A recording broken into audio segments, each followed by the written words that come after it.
Hi there, welcome to the first tech tip video for Vuforia Engine. My name is Patrick, and in this upcoming series I will be going through various features within Engine that you might not be aware of.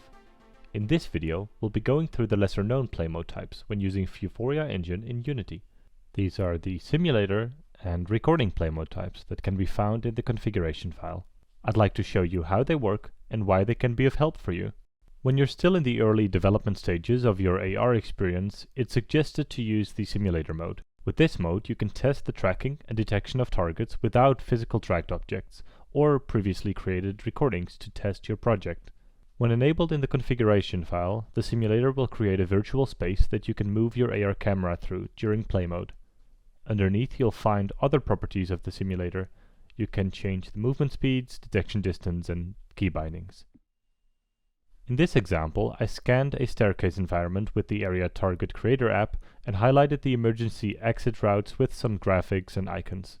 When I press play, I'm able to move my camera through the scene and get a feeling of the experience and validate if the position of the augmentations are correct. You're able to turn the camera by holding the right mouse button and move around. You can also move the camera through the virtual space with the set key bindings.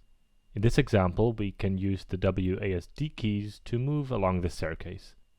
This mode, as you can see, is helpful for positioning your augmentations and rapid testing your experience, especially in the early stages when you don't have access to your physical tracked objects. The simulator play mode works with every target type, and as you saw, the targets will be tracked as soon as they are in the virtual camera view and within detection distance.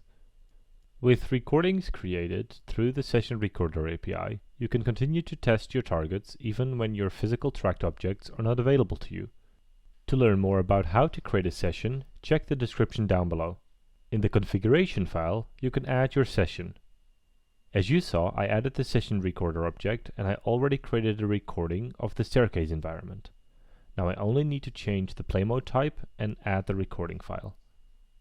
Once added, I can press play and the video starts. As you can see, after a while, the target is tracked as it would be in the physical world. I noticed after testing the app that the arrows on the staircase are not very apparent. Let's change the animation color from green to red.